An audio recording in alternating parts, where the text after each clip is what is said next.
what we will do, you've had a bit of time, not a huge amount of time to discuss those. We'll have another revisit on Monday. I know you'll be in computer room, it's not the best place to discuss, but we'll get into little groups. So over the weekend, have a your own independent read of that stuff and have a think, make some notes, and we'll get another chance to have another pooling. A pool, a verb, you pool ideas. Lots of people throwing ideas into a pool. Let's have a look at the whole agenda of the next 3 weeks. It's busy. So let's just look at the critical review first. Over the weekend, I think you're now well familiarised with the piece, at least what happens in the research. So your job over the weekend is to write the summary. Just the summary part. All right? Remember, critical review, 750 words, first third, the first 250 words roughly, it's going to be introduction and your summary. All right? Just write that over the weekend, and we'll do a little bit of Moodle work, but the last half of Monday will be swapping those summaries and looking at each other's ideas and language, both, getting a bit of feedback on that. And we'll continue the discussion about this stuff.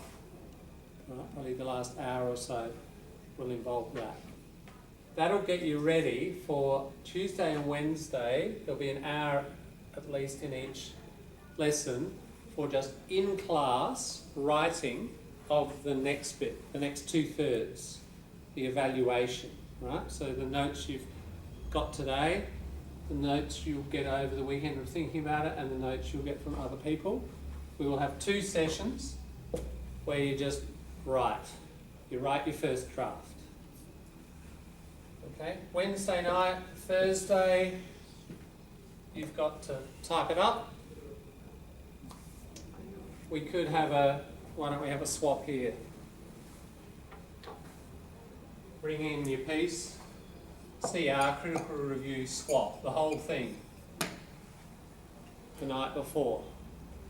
Then hand him up. Okay. So that's the critical review out of the way. Done.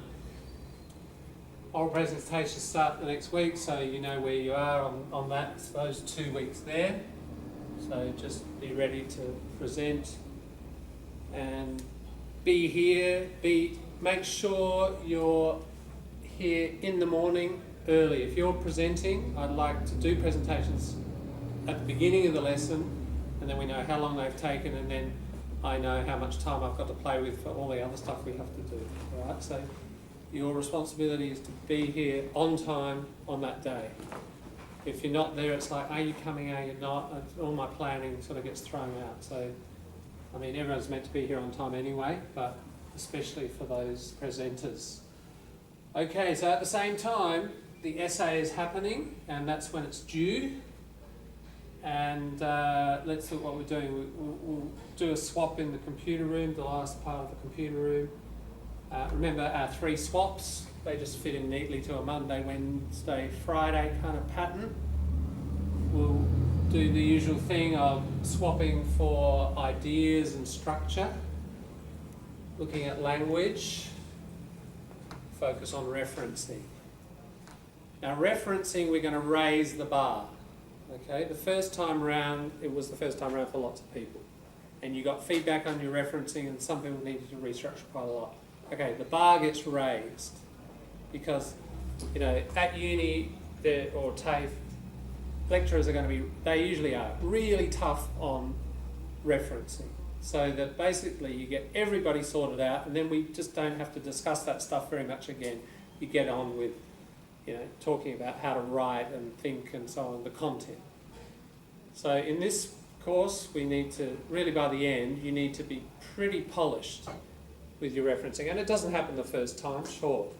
But you need to take very careful note of the feedback that I've given you on your last piece, and really go back and study the guide that I've given you and other referencing links and so on. If you just can't get the why about something or even the detail of something, study it yourself. That's your responsibility, to pull the thing up, and you'll get obviously a chance to get some feedback off people. So certainly on that day, you know, pair up, if you are not confident, pair up with somebody who did quite well in the referencing the last time and get their feedback, and hopefully get an explanation from them as well, so you understand why you do something. Okay, so we'll have those edits. Essay due, that's it.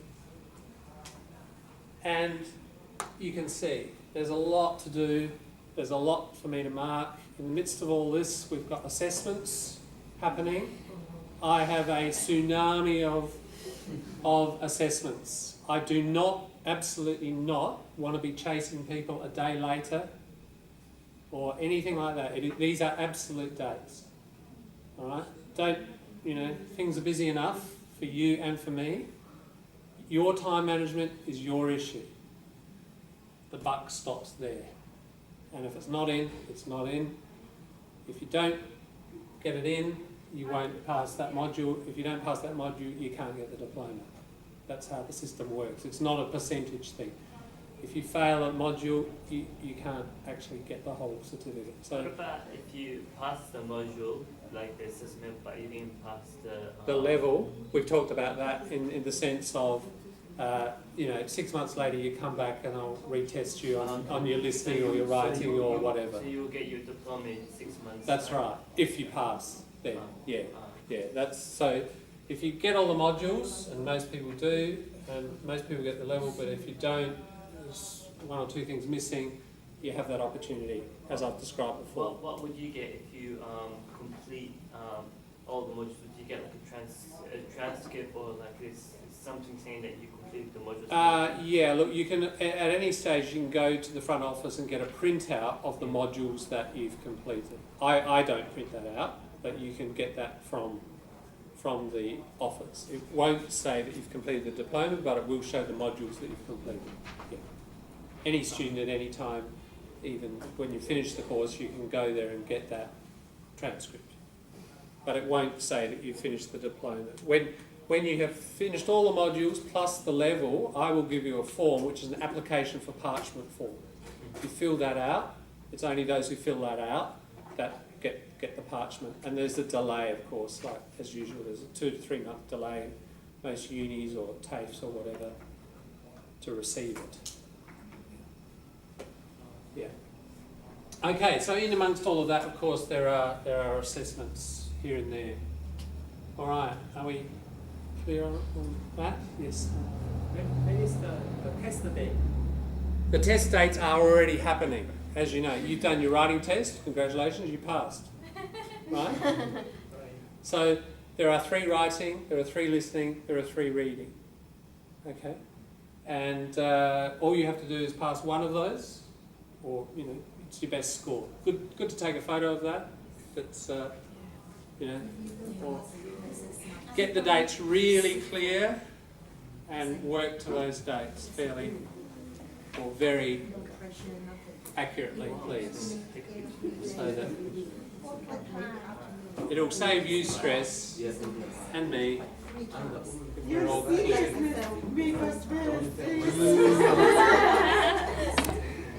Well, If we finish all these things, what will you do in December? Yeah, good question. No, there's still a lot to do. Look, what we do formally in the course and informally, there's a lot of grammar I still want to do. There's a lot of reading skills and practice. There's a whole lot of, the last 2 weeks particularly, are the last 2 weeks you're going to get, Lynn, can you just hang on? The last 2 weeks, because we've got 2 more weeks, they are probably going to be your last 2 weeks of formal English instruction. Unless, I mean, you can go and do an English for Professionals course at Adelaide Uni that costs you $2,000 or something, you know. I mean, there are expensive courses you can do elsewhere, but, you know, this is the last free one. I will show you on the future Further Pathways course, there are some options, and I'll take you through those. You mean in 2 weeks you want to show us the... No, we've got, no. In the I've been teaching you hopefully all term. The last 2 weeks, I just want to repeat and focus on continuing strategies that you need as independent learners to do and redo, you know. So we're going to be looking at grammar and collocational work and more vocabulary work and more reading, all the stuff that, you know, all this stuff is important, but it kind of, on one level, it sort of gets in the way of other stuff. And once we've done that, yeah, I feel like we can really get onto it, some key stuff that you will need to carry yourself forward, you know, for the next few years. So those last 2 weeks, as far as I'm concerned, are really important. Please don't, oh, okay, I've got that, I've passed. I mean, you can disappear. You'll get the certificate formally, but I'm sure that's not why you started this class. You started this class because you wanted the skill. And that's the thing that's going to carry you forwards. And we've got a lot still to do in the last 2 weeks. Yep, the ISLPR, is it going to be done before week 7 or would that? We're doing it now, Ahmed. Yeah, I know, but I'm saying like the last set, because you said that all the assessments have to be in before the 27th. There's another week in there, probably, where assessments will occur. The very last week, no, but that last week will also be the next one. So what have we got? 30th onwards. Yeah. Sure, there can be assessments in there as well. Yeah. After that final week, no, I'll be. So yeah. After that final week, there wouldn't be any other assessments. No. Okay. Party, every day a party. Yeah, that's right.